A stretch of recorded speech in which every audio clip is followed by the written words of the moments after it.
Атадан балаға жалғасып, ұрпақтан ұрпаққа ұласып келе жатқан ізгі дәстүріміздің бірі азан шақырып ат қою.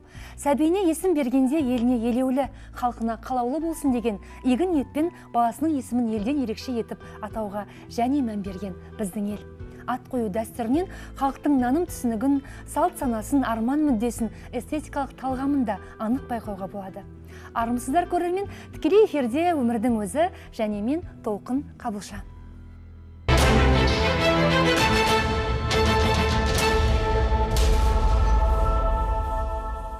Қадірлі көрермен, біздер бүгінгі шығарылымда есімдердің сырына үңіліп мән беретін боламыз. Бізбен тікелей желіде хабарласыңыздар, ой пікірлеріңізді білдіріңіздер, сіздердің қоңырауларыңызды күтеміз. Біздің студиямызда бүгін асыл дініміздің өкілі, Айтбай мешітінің найып имамы Қайырбек Отызбаев мырза, сондай-ақ қалалық ахат бөлімінің бас маманы Асия Жортбасова ханым, Ақиқат нұры қоғамдық бірлестігінің төрағасы Марат Нұржанов және де есімдері елден ерек айрықша жерлестеріміз. Баршаңызға бүгінгі студиямыздың төріне қош келдіңіздер дейміз. Бүгінгі біздің шығарылым осынау есімдердің астарында қаншалықты мән бар, жалпы балаға ат қоюда кейде сол есім тағдырға айрықша әсер етеді деген бір ұғынық бар. Осынау пайым турасында сөз қозғайтын боламыз. Бүгінгі шығарылым да мәнді өтеді деген үлкен сенімдеміз. Қайырбек мырза, өзіңізден бастасам, сөз басын. Жалпы ат қойып азан шақыру дәстүрі ұлтымыздың ұлық дәстүрлерінің бірі. Енді асыл дінімізде балаға есім беруде сол есімнің баланың тағдырына, болашақтағы өмір жолына тікелей әсері бар дегенде наным сенім бар. Осы турасында қандай ой айтасыз? Рахмет, Алла разы болсын. Бисмиллахир-рахманир-рахим. Асыл дініміз кез келген нәрсеге ақылмен, пайыммен қарайтын дін. Өзіміздің қазақ халқының салт дәстүрінде алып қарасақ, ол дінмен ұштасып жатыр. Өйткені неге? Пайғамбарымыздың хадисі бар. Сендер ат қойған кезде пайғамбарлардың есімін беріңдер. Және де ең көркем, Алла жақсы көретін есімдер ол Абдурахман, Абдулла деп айтады пайғамбарымыз хадисінде. Енді осы хадистің негізіне сүйенсек, шынымен де есім қойған кезде ол пайғамбарлардан қойыңдар деп пайғамбарымыз не үшін айтып жатыр? Өйткені Алланың жер бетіндегі ең жақсы көретін құлдары және ең ардақтылар да ол пайғамбарлар.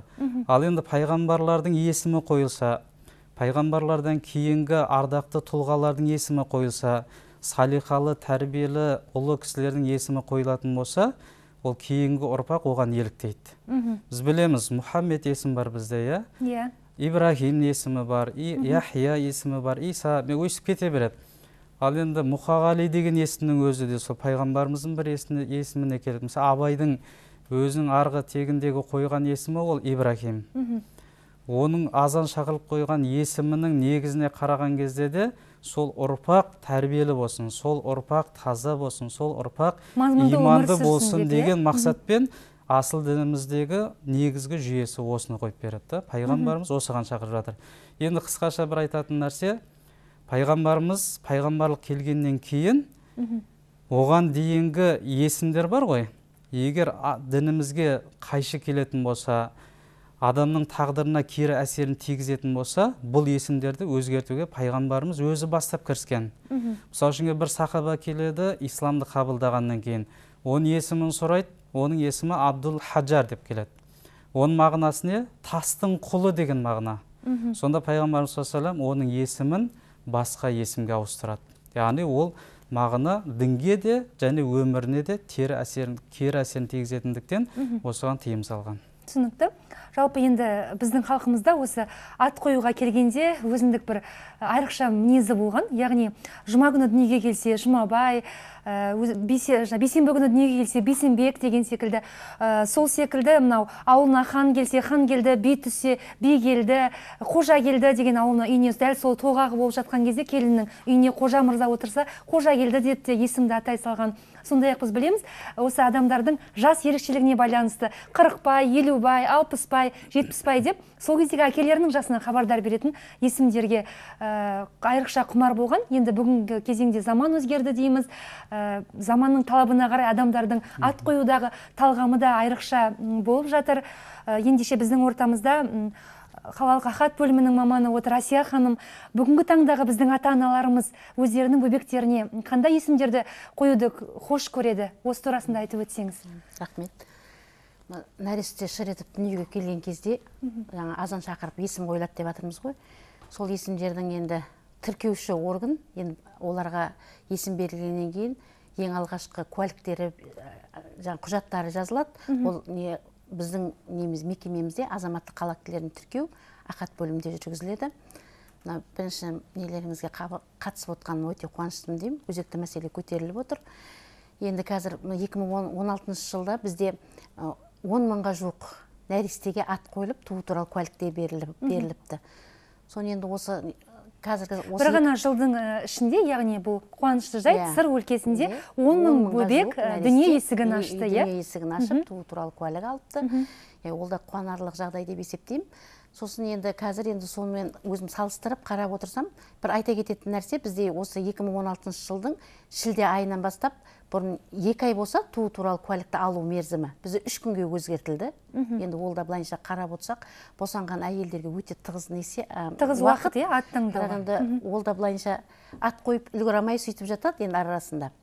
Бірақ енді мен бағана салыстырып қарап отырсам, жұмыс барысында бізде көбінесе қыз балдарға Раяна, Каусар деген аттар өте көп қойылады екен. Раяна мынау дінмен байланыстырып берілген есім. Оны соны Каусар деген атта мен былайынша өзім бізде аттың қойылатын энциклопедия кітабымыз бар. Содан қарапсам пәк, жомарт деген нені білдіреді екен. Ол да енді мағынаны білдіреді екен. Ол да қазақтың жақсы есімдерінің бірі деп есептеймін. Ал ер балдарға Нұрислам, Мұхаммед деген аттар көп қойылып жатыр екен. Енді қазір мына кісі айтып отыр ғой, халықтар ат қоюға үлкен мән беріп жатыр. Сосын енді 3 күн болғаннан кейін арасында бізде аттар енді ата-анасының келісімсіз тығыз қойылып жатқан жағдайлар да бар. Перзентханада 3 күн уже куәлік алып шығу керек болып жатады. Енді оның арасында ата-аналар келіспеген жағдайларда бізде өзіміздің заңымызда бар, ата-анасының келіспеуіне байланысты біз өзгерте аламыз есімді. Қайтадан өзгерту мүмкіндігі бар. Мүмкіншілігі бар. Енді кісі айтып отыр ғой, өзіміздің дінімізде де бар. Ондай заң бізде де бар. Атын егер бірге келіспей қойылған жағдайда есімін өзгерте аламыз.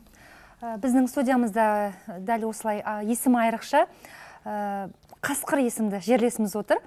Қасқыр Жантуғанов мырза біздің сізге сауалды жолдасам, жалпы біз білеміз, бізде қазақта аян беріліп, түсінде атасының немесе әжесінің түсіне пәлен уақыттан бұрын тылсым күшпен бір қандай да хабар беріліп, осылай есімдер берілетін болған. Микрофонды беріп жесеңіз, Бибігүл ханым, жаныңыздағы. Қолыңызға алыңыз микрофонды. Жалпы сіздің есіміңіздің осы тарихына зер салып көрсек, қалай қойылды сіздің атауыңыз? Бисмиллахиррахманиррахим. Біріншіден ассалаумағалейкум. Біріншіден есімімді атамыз қойған. Оның енді тарихы түс көрген, аян берген дейді. Бір балалары бір бақ еккен қырдың басына, бір тау жерге. Сонымен балалары әкесіне осыны бақ ектік, соған барып көрейік, соны көріңіз, соны гүлдеп жатыр екен деп. Сонымен атамыз сол жаққа енді барып қырдыға көтеріліп келеді. Қырдың төбесіне жеткенде бір екі қасқырдың күшігі, жаңа мөлдірігі отыр екен. Біреуі келіп қасына келіп ойнап жүр екен, біреуі анда жерде отыр екен. Сонымен енді азында енді ұйқыдан тұрғаннан кейін сол әжемізге айтады екен. Екі келін екеуі де Құдай қаласа босанады, екеуі де ұл босанады. Бірінші туған атын босанғанын Қасқырбай деп қоямыз, екінші туған атын Бөрібай деп қоямыз. Сол енді алған қолым бірінші біз дүниеге мен келдім, есімім Қасқырбай болды. Одан кейін 5 айдан кейін үлкен анамыздан Бөрібай деген бала дүниеге келді. Қазір енді Қасқырбай, Бөрібай деген аға інілі болып жүрік. Иә, тамаша, иә. Шын мәнінде түс арқылы аян беріліп, осында есімнің алдын ала қойылып үлгеруі. Енді осы Қасқырбай, Қасқыр есімі сіздің өміріңіздегі өз жолыңызда қандай да бір ықпалын жасады ма? Мысалға, Қасқыр деген енді азулы жыртқыш жануар, көптеген қиындықтарды еңсеріп, ешкімнен тайсалмайтын жау жүректігі тағы бар. Бұл тұрғыдан келгенде сіз қаншалықты мақсатыңызға осы табиғаты жануар тектес жетесіз, алғыр болып? Әсер етіп жатыр ма? Жоқ, ондай қатты әсер еткен жоқ енді. Дегенмен? Жалпы өмірдегі Алла Расуларды бағындырып келе жатқан боларсыз, иә? Иә. Енді осы сізден сұрап үлгерсем деймін, дінімізде осы бұрыннан естиміз, біз көбіне көп ата-әжелеріміз жиі айтады, аян беріледі түсімде, келінім босанады екен, қыз босанады екен деп бір алдын ала болжам жасап жатады. Енді сол аян беріліп айтылған есімдерді балаға қоймаған жағдайда қандай оның өміріне қауіп-қатер немесе кері ықпалы болуы мүмкін? Мысалы, кейбір жас келіндер заманауи тұрғыдан мен ол атты ұнатпаймын, өзімнің дайындап жүрген есімім бар деп айтуы мүмкін ғой. Жалпы ата-ананың өз баланың алдында негізгі 3 міндеті бар ғой. Енді міндеттер жалғаса береді. Соның біріншісі жақсы есім қою. Одан хабардармыз. Екінші нәрсе ол есім мазмұнды, мағыналы болу керек. Одан кейінгі нәрсе негізгі есімді бірінші беретін ол ата-анасы. Оның ішінде әкенің құқығы. Әкенің құқығы. Бірақ бізде қазақта үлкенді құрметтейді, атасын құрметтейді, әжесін құрметтейді, нағашысын құрметтейді. Ол кісілерге ұсынады. Яғни ол шариғатта рұқсат етілген нәрсе. Бірақ егер аян берілген жағдайдың өзінде де егер ол мазмұнда ат болатын болса, әрине рұқсат. Ал егер мәні, мағынасы жоқ болатын болса, болмаса дінге қайшы келетін, болмаса баланың өміріне басқаша әсер ететіндей болса, оған басқаша ат қоюға шариғат рұқсат етеді. Ол міндетті түрде берілген аянмен қою шарт нәрсе емес шариғат бойынша. Дегенмен үлкен кісілеріміз ойын алып қалғаннан соң міндетті түрде соны қоюға тырысады ғой, иә? Енді мен ойлап жатырмын, Қасқырбай, Бөрібай деп қойғанның өзінде де ол бір жаңағы хайуан, болмаса жаңағы басқа секілді болсын деген емес, сіз айтқандай ғой. Батыр болсын, мықты болсын, жеңсін. Оның астарлы мағынасымен қойып жатыр да. Екінші нәрсе, мына ат қойған кезде мән берілетін нәрсе, біз қазір жеңіл аттарға жиі ұрынамыз. Теледидардан көре саламыз, сериалдан көре саламыз, әйтеуір оңай ма айтуға қоя саламыз. Бірақ бұны ескеруіміз керек. Балаға кішкентай кезде ол ат жарасымды болуы мүмкін. Бірақ өсе келе ол оның жасына лайық келмеуі мүмкін да. Сол үшін ата-ана ат қойған кезде бұны ескеру керек. Ата-әже болған кезде де сол есім жарасады ма? Ертең өскен кезде оның есіміне лайықты болады ма? Яғни үлкейген кезде жасына лайықты бола ма ол есім? Осының барлығы ескерілсе, ол жақсы. Өйткені неге? Кішкентай кезде ол есім балаға білінбеуі мүмкін. Есейе келе бала өз атынан өз ыңғайсызданатын жағдай болмау керек та, былай айтқан кезде. Бұны біз ескеріп жүруіміз керек. Біздің ортамызда Марат мырза отыр, Ақиқат нұры қоғамдық бірлестігінің төрағасы. Марат аға, біз білеміз, осы біздің қазақ ырымшыл халық. Енді кей кездері осы жаңа есімге қатысты айтып өтті дін өкілі. Дегенмен осы есімнің астарында біз әлі күнге толыққанды ұғынып зерделей қоймаған бір тылсым сыр бар секілді. Өйткені балалар көп шетіне берген адамдар тоқтасын деп қойған кезде баласы әрі қарай өмір сүріп кеткен. Сондай-ақ көп қыз баласы өмірге келген адам әрі қарай ұл болсын, ұлданай, ұл жалғас деген кезде міндетті түрде артынан өмірге ұл балалар келген. Ендеше біздер тіпті ғылымның өзі бүгінгі таңда сырына терең бойламаған бір астар, құдірет осы есімде жатқан секілді. Сіз қандай ой айтасыз? Кеш жарық, құрметті көрермендер. Мынау енді пайғамбарымыздың уақытында Құранның аяты айтады ғой. Біз сендерді ұлт еттік, ұлыс еттік, өз тектеріңді білу үшін деген. Енді бізді қазақ қып жаратқаннан кейін қазақтың өзінің лайықты аттары болады қазаққа. Әрине. Ал енді пайғамбарымыздың уақытында пайғамбарымыз жаңа ат қойып неған кезде, мынау ислам дінін жаңадан қабылдаған, неған кісілердің барлығына ат қойған кезде, олардың негізі жахил дәуірі дейді, яғни бұзық дәуір болған. Сол бұзық дәуір кезінде олардың жаңағы сайқымазақ аттары болған. Сол сайқымазақ аттарды өзінің дұрыс аттарына ауыстырған пайғамбарымыз.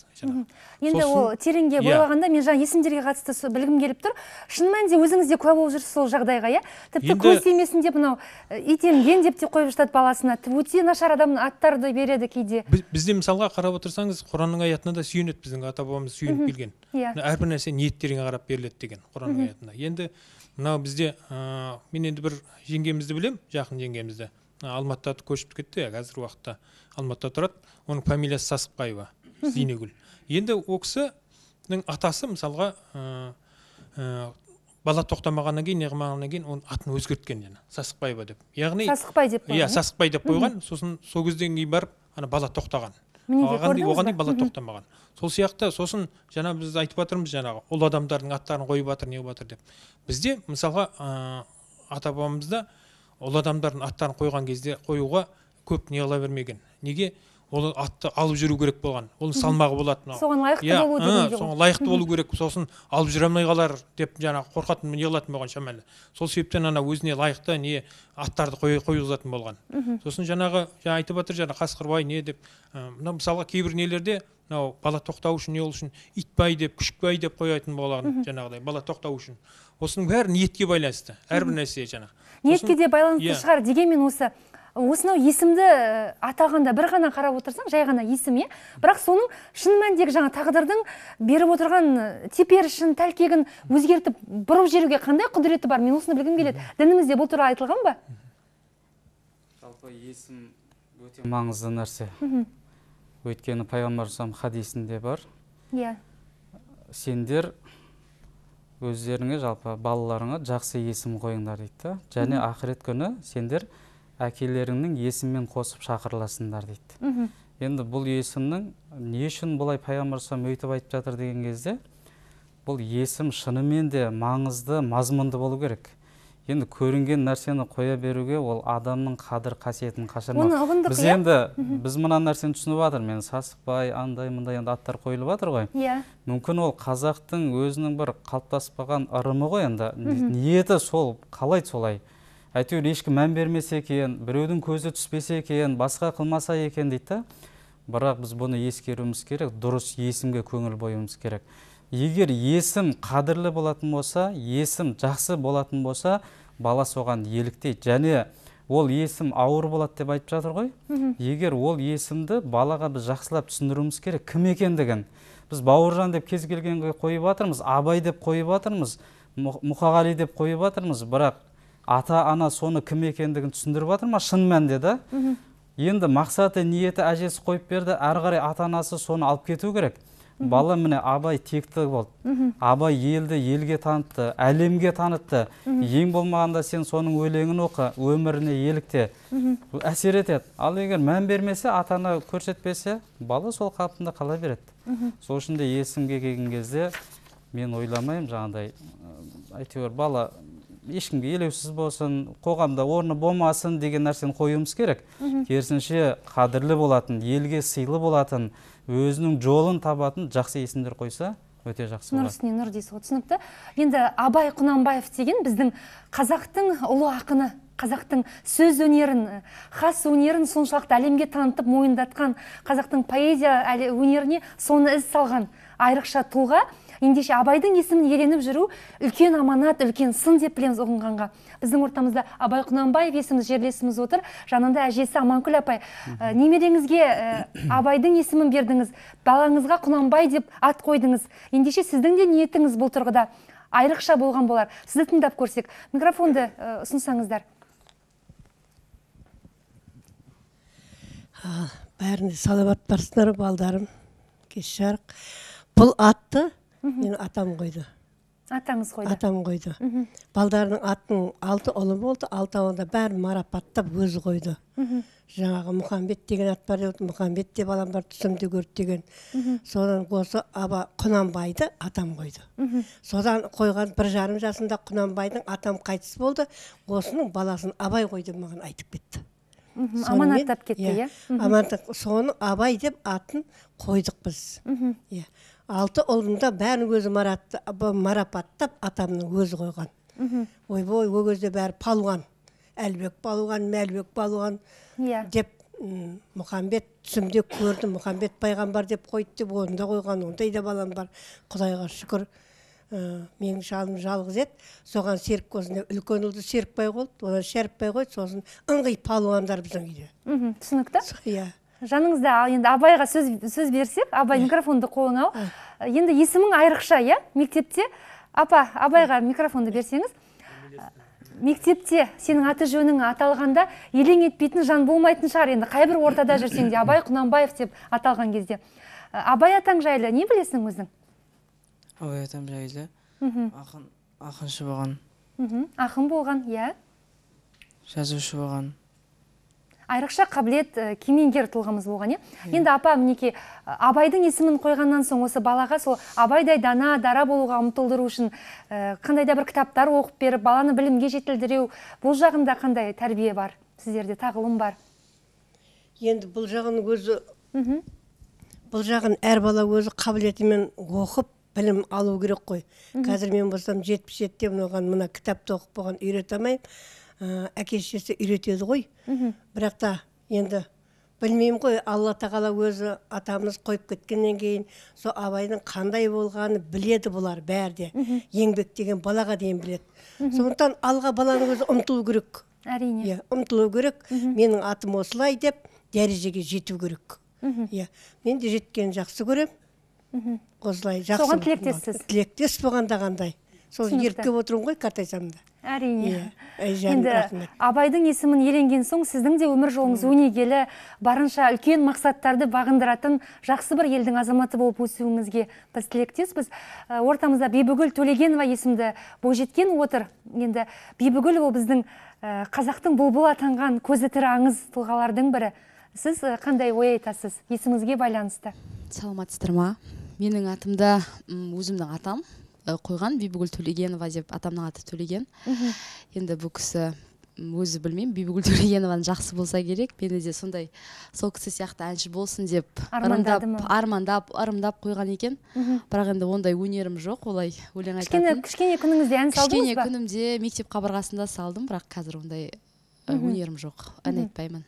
Жалпы есіміңіздің жауапкершілігін қаншалықты сезінесіз? Енді есімім өзіме қатты ұнайды, өзім есімімді мақтанышпен айтасыз ба? Әрине, мақтанышпен айтамын. Менің де есімімді айтқан кезде елең етпейтін кісілер аз деп айтпайын.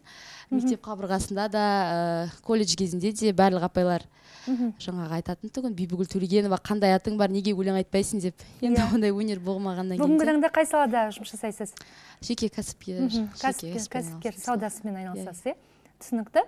Енді жаңа аян беріліп қойылатын есімдер бар дедік, оның бірі ортамызда отырған Қасқырбай мырза болса, және бір жерлесіміз отыр, Аят есімді, Аят Оңайбек есімді кішкентай бүлдіршін. Жанында тәтесі еріп келіп отыр. Аружан, сізді тыңдап көрсек. Сәлеметсіздер ме, кеш жарық. Мына бүгінгі тақырып өте қызықты да, өте бір тамаша тақырып болып отыр. Мен өзім аты жөнім Ару Оңайбек. Мен өзіммен қоса інімді ертіп алып келдім. Інімнің атын азан шақырып Аят деп әкем қойған. Әкемнің түсіне анам екіқабат кезінде түсіне енсе бір үлкен ақсақал киінген көрінеді. Бір Аят деп қойсын, келіншегің ұл босанады, Аят деп қой, алып тұлғалы болсын деп. Аят деп қой. Мысалы, менің әкем азан шақырып Аяттың атын қояр кезде былай айтқан болатын, мен есімде қалып қойғаны, Құранда қаншама аяттар, сүрелер болса, сол әрбір аяттың қадір қасиеті осы балама дарысын, сондай адал болсын, біреудің ала жібін аттамасын, жан-жақты болсын деп, осындай ерекше есімді қойды. Қазір сол есімді біз одан кейін қазіргі таңда біз осы есімнің қадір қасиетін түсіндіріп, осы есімге адал болып, және де кір келтірмеуді, сай болуды үйретіп жүрміз. Тамаша. Жалпы Аят мінекей құр келмей қолына домбырасын ала келген екен. Күй тартасың ба, күй шертесің ба, қандай өнерің бар? Терме орындайсың ба? Тамаша. Қанекей тыңдап көрсек аз кем.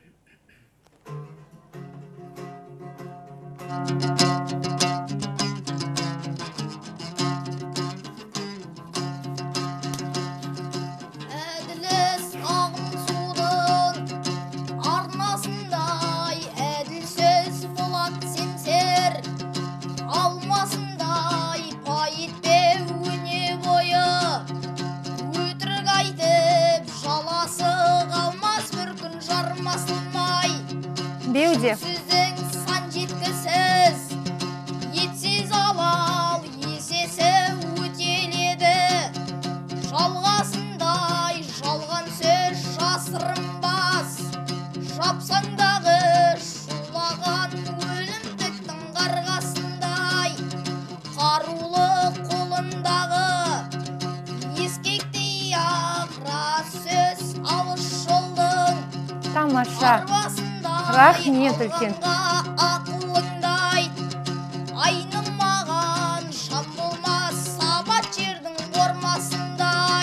Бәрекелді, қол шапақтап қояйық. Көп рахмет. Өнерің өрге жүрсін, Мінекей. Киелі домбыраны жанына серік еткен жанның ерте ме кеш пе тегін болмасы анық, біз соған сенеміз. Енді біздің студиямызда Айжарқова Асия есімді ұстаз апайымыз келіп отыр. Жанына оқушыларын ертіп келген Ғазиза Жұбанова ма, сіздің шәкіртіңіз? Сізді тыңдап көрсек. Ғазиза деген шәкіртіңіз қайсысы? Орныңыздан тұра қойыңыз, Ғазиза. Айта қойыңыз.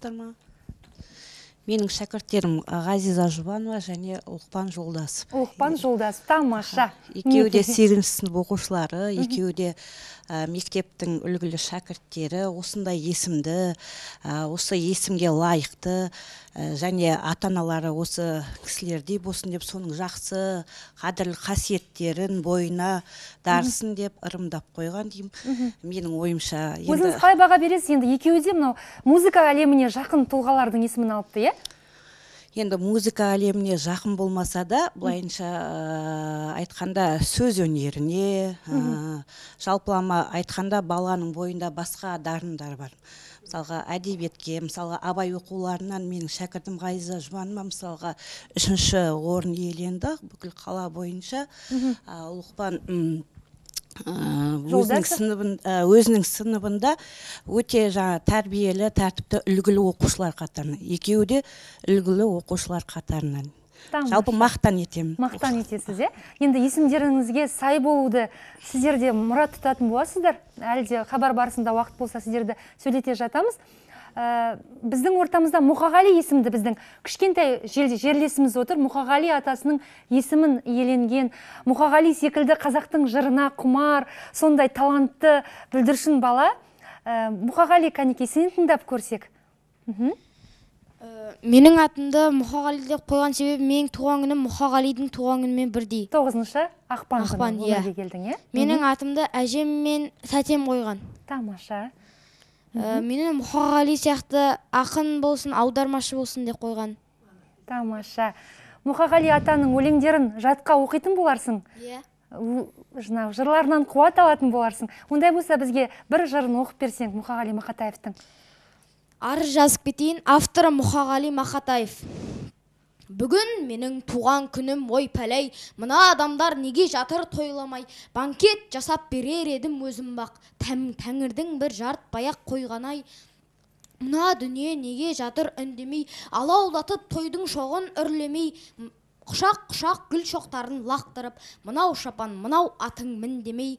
Мына жұртқа жақпадым ба әлдемен, бекер өмір сүргенім бе әлдемен, халқым сенің қасиетіңді білем деп, босқа өмірім өтті мекен әуремен.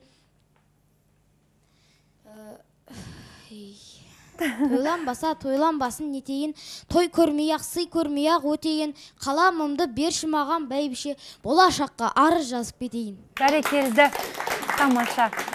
Бақытты бол, Мұқағали атаңдай халқына сөзі қалған данышпан дара болсын деген тілек айтамыз. Қадірлі көрермен, біздің хабар тікелей эфирде жүріп жатыр. Сіздер есімге қаншалықты мән бересіздер? Сіздердің айналаңызда айрықша есімді қандай адамдар, таныстарыңыз бар? Бізбен хабарласып, ой бөлісіңіздер, қоңырау шалыңыздар. Енді жалпы есімге қатысты жаңа айтылды. Әрбір баланың есімі өзіне лайықты болғаны жөн, сол есімге сай болып ғұмыр кешкені жөн деп. Және біз білетін бір дерек бар, қателеспесек, есімінің соңына құл деген сөз жалғанған ұрпақ барынша ғұмыры бақытты, жақсылыққа толы болады екен. Мысалға, өмір құл Мұхаммед, өйткені Алланың алдындағы ол құлы, сүйікті құлы деген секілді осы бір есімнің өзіндік сипаты бар екен. Сіз не айтасыз бұл тұрғыда? Жалпы Алла Тағаланың 99 есім бар ғой. Рахман, Рахим, Ғафур, иә. Сабыр дегенде есімі бар, Бізде бұл есімдер бар. Біздің қазақ халқында бар 99 есіміне лайықты қойылған. Бірақ пайғамбарымыздың айтқаны бар, бұл есімдердің барлығы Аллаға тән. Бұған енді бұл есімдерді қою үшін алдына абды деген сөзді қою керек. Ол құл деген мағынаны береді. Абды саттар, абды ғаффар, абды сабыр мәселен. Бұл Алланың есімдерінің, яғни соған лайықты құлы дегенді білдіреді. Алланың есімдері болған болса, мысалы үшін Алла Тағаланың Рахман есімі болса, Рахманның құлы, Рахим болса, Рахимның құлы, Абдурахим мысалы үшін өйстіп қойса, бұл есім дұрыс болып есептеледі. Ал енді шариғатта бұл айтқан кезде мына есімдерді қоймаған дұрыс дейді. Бірінші кезекте Құранның ішіндегі кез келген аяттан сөзден алып қоятындар бар, мағынасын мән білмейді. Мысалы үшін Хамим, Ясин, Таха сүренің аттары бар, болмаса Әлләди сондай деген мағына береді. Бұның мағынасын білмегеннен кейін Құраннан алдық дейді да қоя береді. Оның бәрі қасиетті емес дейсіз ғой. Бірақ ол Хамим, Ясин дегендердің барлығы Алла тағала мағынасын білетін аяттар. Бұны біз білмейміз. Алланың бұл айтқан кезде астарын Аллах білуші, біз білмейміз. Ал екінші нәрсе, бір Құранның ішінен біз қойымыз керек, пайғамбарлардың есімін қойымыз керек. Екінші нәрсе, жаңағы айтып өткен. Осы пайғамбар есіміне қатысты айтқым келеді. Осы айтып жатады, пайғамбардың есімін балаға беру дұрыс емес, өйткені тым ауыр оның артындағы жүгі. Кейде бала сол есімді көтере алмай, аурушаң, ауру болып қалып жатады деп естиміз. Енді ел ішінде айтылады ғой әртүрлі дерек. Сіз қалай айтасыз? Оның барлығы біздің ішкі қабылдауымызға байланысты. Өйткені пайғамбарымыз, пайғамбарлардың есімін қойыңдар балаларыңа деп айтып отқан болса, онда пайғамбарымыз ол нәрседен тыймас еді бізді. Егер қою мақсаты не? Сол пайғамбарлардың ізінен ерген салихалы бір перзент болсын, салихалы Алланың құлы болсын, пайғамбарлардың ізін жалғастырсын. Яғни бұл айтқан кезде жүрегінде иманы бар, елін, жерін сүйетін, пайғамбарлардың барлығы ел үшін қызмет жасады осындап келген кезде. Міне сол үшін. Екінші мен айта кететін тағы нәрсе, мысалы үшінге жын шайтанның да атын қоюға болмайды. Мысалы Ібіліс деп қоюға мысалы үшінге де. Болмаса әртүрлі енді мағынасы жоқ, мәні жоқ, бұл шариғатымызға қайшы нәрсе. Түсінікті. Одан кейінгі үшінші нәрсе, ешбір мәні жоқ, мағынасы жоқ нәрселер. Әйтеуір қояды. Мысалы үшін қытайша айтады, қытайлар айтады дейді, тасты лақтырып жібереді, содан қандай дыбыс шықса, соны қоя салады дейді. Олай болмау керек те, кез келген нәрседе мазмұндат болу керек. Түсінікті. Енді біздің студиямызда Сырсұңқар Базарбай есімді бүлдіршін отыр. Сырсұңқар біздің сыр өңіріне белгілі өнер тұлғасы, белгілі жыршы, айтыскер ақын Серік Ыдырысов ағамыздың немересі екен, қателеспесем, Сырсұңқар? Ондай болса қателеспін. Сырсұңқар, өзіңнің есіміңді кім қойды, айта ғой? Менің есімімді әкем қойды. Сырсұңқар деп ырымдап қойған. Сыр мен қайда барсам да ол сыр елінен, Қызылордадан шыққанын танып жүрсін деп сыр қойған. Ал сұңқар деген ол биікте самғап жүретін құс. Сол сыр өңірінен шығып биікте самғап жүрсін деген ырыммен қойған. Тамаша. Сырсұңқар, сен домбыраны алып келген екенсің біздің студиямызға. Өзің өнерің бар ма? Қандай өнерің бар?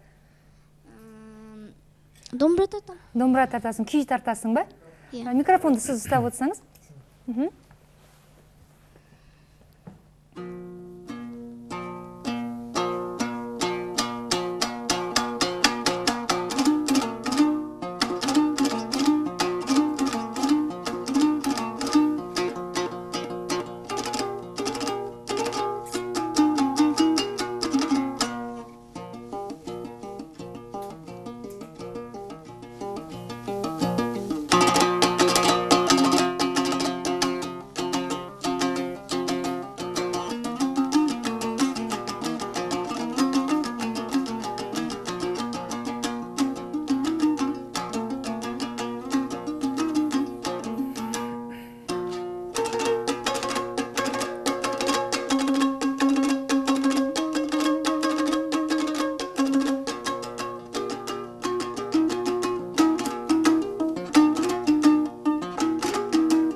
Тамаша.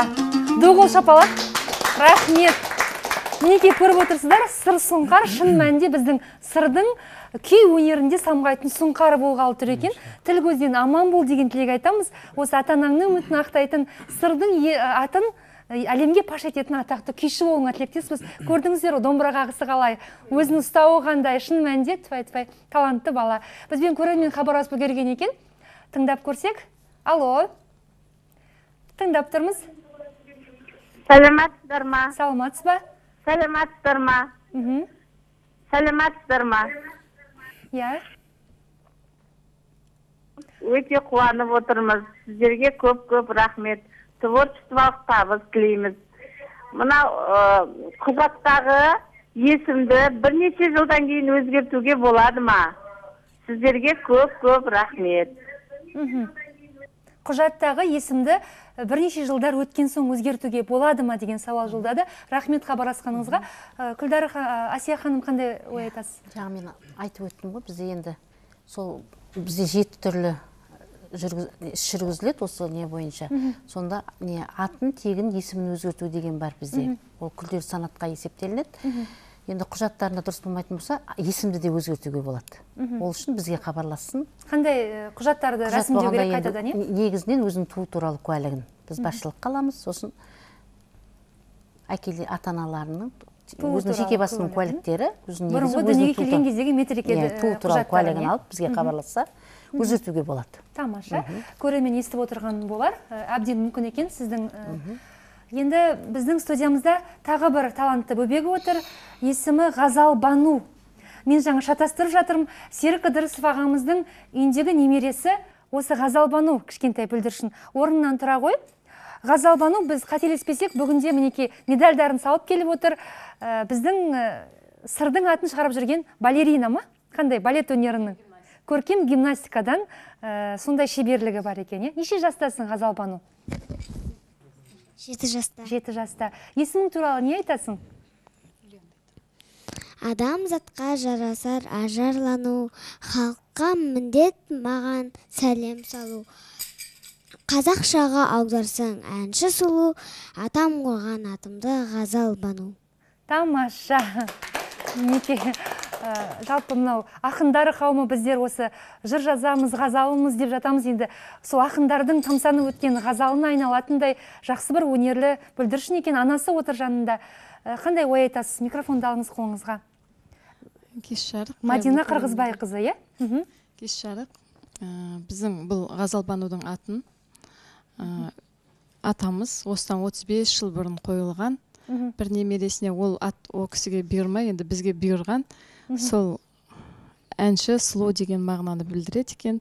Соған енді қызмет жасап жатыр. Құдай қаласа үмітті ақтаймыз деп ойлаймыз. Тамаша. Әзірге бәрі жақсы. Тамаша. Тіл көзден аман болсын бөбегіңіз. Көрермен хабарласып тұрған екен, желіде тыңдап тұрмыз. Алло. Алло. Алло, тыңдап тұрмыз. Ау. Тыңдап тұрмыз, ата айта беріңіз. Алло. Мен Қазал ауданы Көшербаев көшесінде, Елеу Көшербаев көшесінде үйдің тұрғынымын. Атым Әлқуат, әкем атым Махан. Інімнің баласы Қазіретіңіз қой, дүния келді. Оны атын қойып қойған еді, бірақ та маған 2-3 күннен кейін үлкені ата Шынайанды баланың атын Роббан қойыңдар деп. Сонымен 2-ші рет атын жағымына телевизордегі атын 2-ші рет Роббан қойып кеттік. Роббанмен аталып жүр қазір. Сонан айтып жатқаным ғой.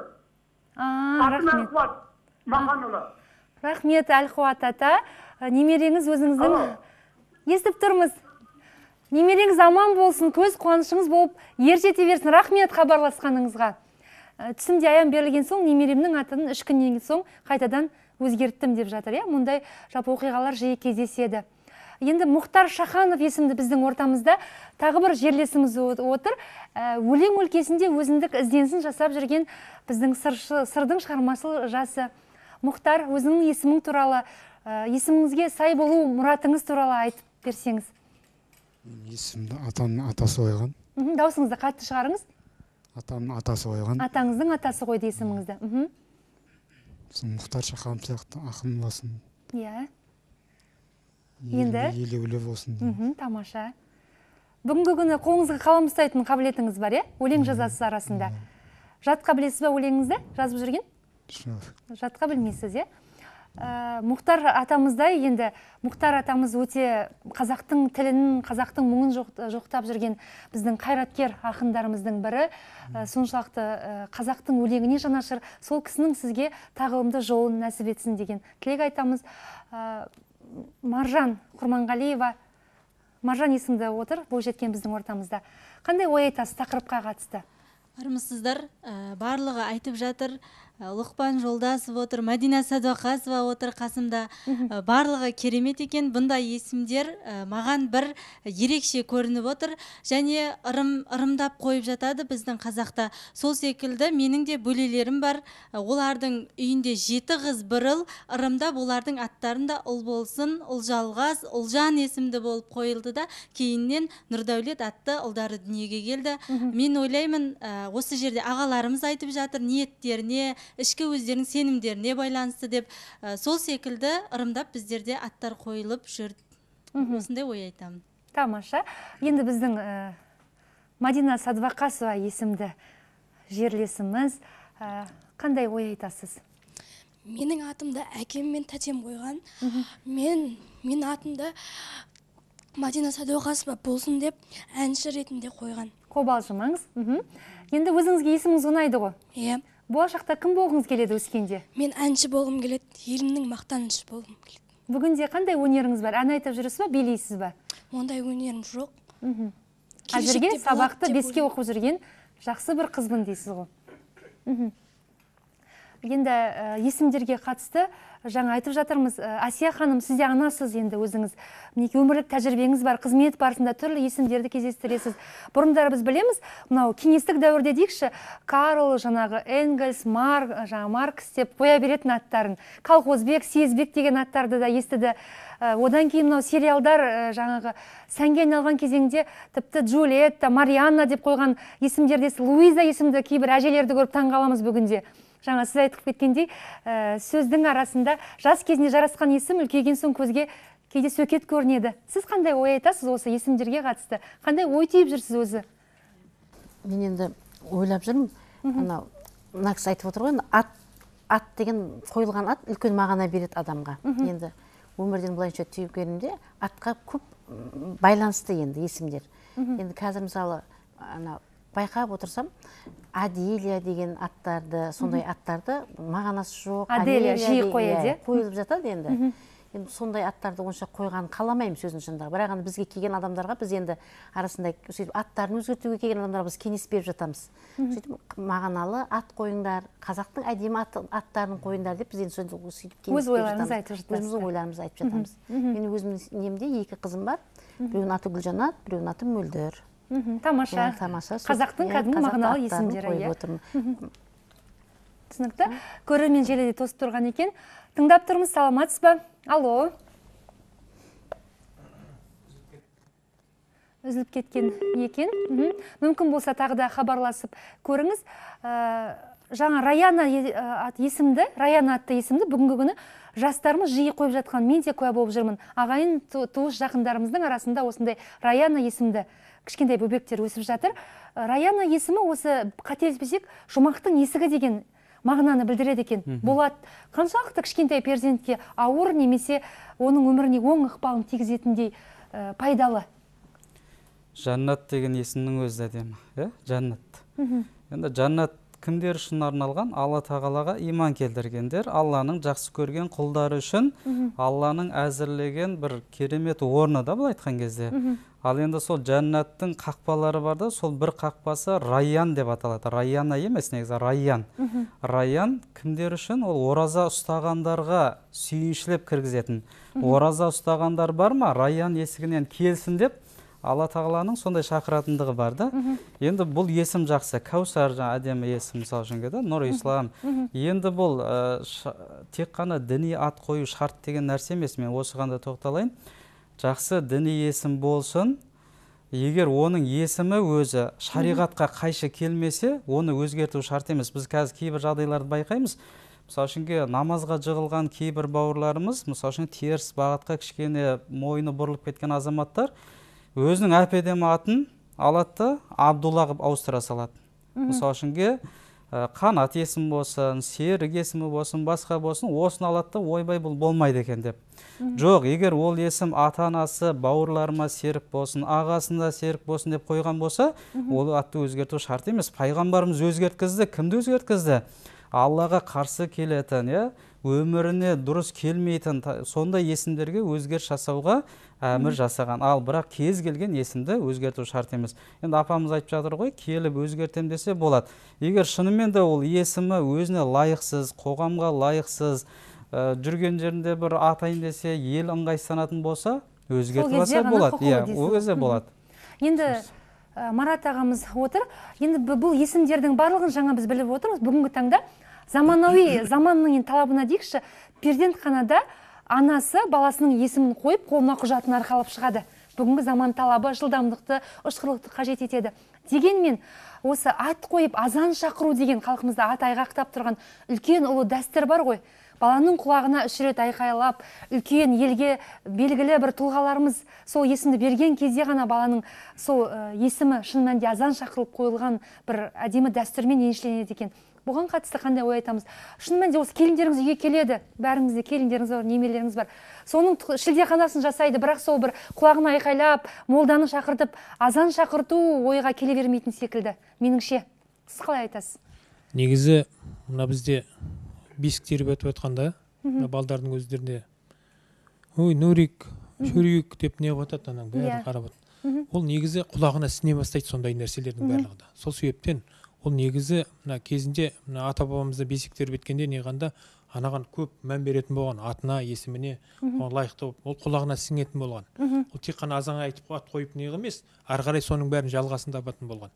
Енді сондай нәрселерді қазіргі уақытта көп қолға алған дұрыс деп есептеймін. Өйткені қазіргі уақытта мынау жеңіл қарап, кімді айтып жатыр ғой, имамды айтып жатыр, апайды айтып жатыр. Нурик, Беко, Сико деп еркелетіп кетеді ғой. Жеңіл қарап жатыр да қазір. Сол себептен Абай атамыз айтады ғой, бір апталық мақсатың болсын, бір айлық мақсатың болсын, бір жылдық мақсатың болсын, өмірлік мақсатың болсын деп. Сол сияқты мына өмірлік мақсатқа мән берген дұрыс. Сосын сол егер соның бәрі өзгертпейтіндей, ертең салмақтайтындай, анаған ренжімейтіндей, көңілі толатындай болу керек деп есептеймін. Ал енді мына кезінде соғыстың уақытында біздің ата-бабамызда қарасаңыз, мына Мылтықбай, Найзабай, деп Қанжар деген мысалға аттар қояды. Неге? Ана соғысты жеңу үшін соған ықпал бола ма деп ниеттенетін болған соған. Сол себептен әрбір нәрсе ниетке қарап беретін болған. Қазіргі уақытта енді бейбіт заман. Сол бейбіт заманға лайықты болу керек аттары да барлығы да. Түсінікті. Көрермен хабарласып үлгеріпті. Алло, тыңдап тұрмыз. Алло, саламатсыздар ма? Саламатсыз ба? Алло, тыңдап тұрмыз, айта беріңіз. Көрермен. Мен Шіркел ауылынан хабарласып тұрмын, есімім Перизат. Азан шақырып қойған есімді өзгерту қаншалықты дұрыс? Енді сіз хабарымызды, негізі жаңа ғана қосылған секілдісіз, хабарымызды көріп отқан болсаңыз, бұл сауалдың жауабын айтып үлгердіңіз. Дегенмен қысқа нұсқа түрде бір ауыз айтып кетсеңіз, азан шақырылып қойған есімді өзгерту қаншалықты дұрыс дейді? Егер қысқаша айтқан кезде есім мағыналы болса, өзгертпеген абзал. Егер есім мазмұнсыз, мағынасыз, баланың тағдырына, өміріне теріс, ыңғайсыздық туғызатын болса, онда өзгерткен дұрыс болады. Түсінікті. Олай болса, бүгінгі баршаңызға біздің студиямыздың төрінен табылып, осы есімдерге қатысты өзіндік ой пікірлеріңізбен бөліскендеріңізге алғыс білдіреміз. Мінекей біздің ортамызда бүгін айрықша талантты, танымал жандар отырды. Яғни бұл кездейсоқ емес деп ойлаймын. Осындай айтулы тұлғалардың есімін иеленіп жүру, ендеше сол есімге сай болатын ғұмырды сіздерге Тәңір нәсіп етсін. Біз айрықша риза болып отырған біздің ортамызда сыр сұңқар қазақтың өнеріндегі сұңқары болып, қияларды бағындыра бер. Қадірлі көрермен, сіздер тікелей эфирде өмірдің өзі хабарын тамашаладыңыздар. Сәрсенбі күні сағат 19-да есен сау жүздескенше сау саламатта болыңыздар.